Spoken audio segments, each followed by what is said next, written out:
இன்றைக்கி என்ன பார்க்க போகிறோம் அப்படின்னா வத்த குழம்பு தான் வந்து எப்படி செய்ய போகிறோம், என்னென்னலாம் ஆட் பண்ண போகிறோம்னு பார்க்க போகிறோம். இதுதான் வந்து லிஸ்ட்டு, இன்க்ரீடியன்ஸோட லிஸ்ட்டு. இதெல்லாம் தான் நம்ம சேர்த்த போகிறோம்.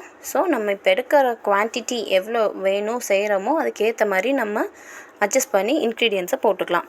இப்போ நம்ம வந்து புளி வந்து 200 கிராம் எடுத்துருக்குறோம். ஸோ அதுக்கு தேவையான இன்க்ரீடியன்ஸ் வந்து இங்கே லிஸ்ட் அவுட் பண்ணியிருக்கேன். எவ்வளோக்கு எவ்வளோ எடுக்கணும்னு லிஸ்ட் அவுட் பண்ணியிருக்கேன். இந்த புளியை ஒரு வார்ம் வாட்டரில் வந்து வெகு பண்ண தண்ணியில் ஊற வச்சுக்கலாம். நல்லா கழுவி எடுத்துட்டு புளியை ஊற போட்டுருங்க. இதுக்கு நடுவில் வந்து பெரிய வெங்காயத்தை வந்து கட் பண்ணி வதக்கி எடுத்துட்டு ஆற வச்சுக்கோங்க. அதுக்கப்புறமா தக்காளியும் கட் பண்ணி வதக்கி எடுத்து வச்சுட்டு ஆறுனதுக்கப்புறமா இது ரெண்டையும் பேஸ்ட் தனித்தனியாக அரைச்சி எடுத்துக்கலாம். அதுக்கப்புறமா நம்ம எவ்வளோ ஸ்பைசஸ் தேவையோ அதை மெஷர் பண்ணி தனியாக எடுத்து வச்சுக்கோங்க. இதுக்கு தேவையான அளவு சின்ன வெங்காயம் பூண்டும் முன்னாடி லிஸ்ட் அவுட் பண்ணியிருக்கேன், அதில் பார்த்துக்கோங்க. எண்ணெய் ஊற்றி சின்ன வெங்காயம் பூண்டு போட்டு நல்லா வணக்கினதுக்கப்புறமா புளி நம்ம கரைச்சி இதில் ஆட் பண்ணிக்கலாம். புளியுடைய பச்சை வாசனை போகிற அளவுக்கு நல்லா கொதி வர வரைக்கும் விடுங்க. பச்சை வாசனை போனதுக்கப்புறம் நம்ம அரைச்சி வச்ச வெங்காய பேஸ்ட்டையும் தக்காளி பேஸ்ட்டையும் இதில் ஆட் பண்ண போகிறோம்.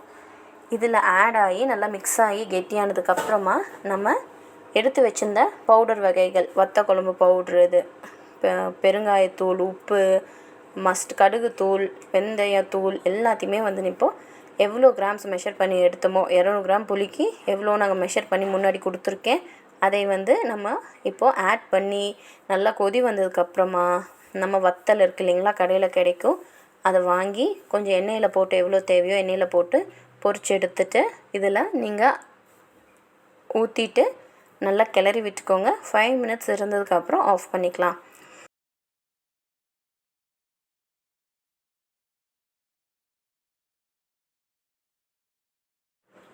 குழம்பு வந்து ரொம்ப கெட்டியாக இருக்குது அப்படின்னு ஃபீல் பண்ணிங்க அப்படின்னா கொஞ்சமாக தண்ணி வந்து சேர்த்திக்கலாம்.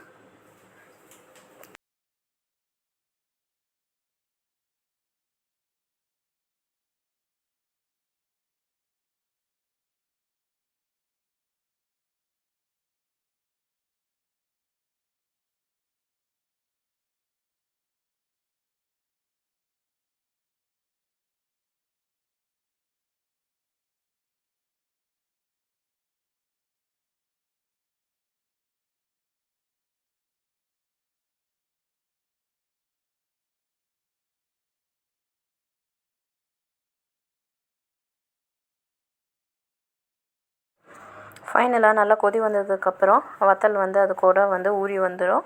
அந்த சமயத்தில் ஆஃப் பண்ணிங்க அப்படின்னா நம்மளுடைய சுவையான வத்த குழம்பு வந்து ரெடி ஆகிடும்.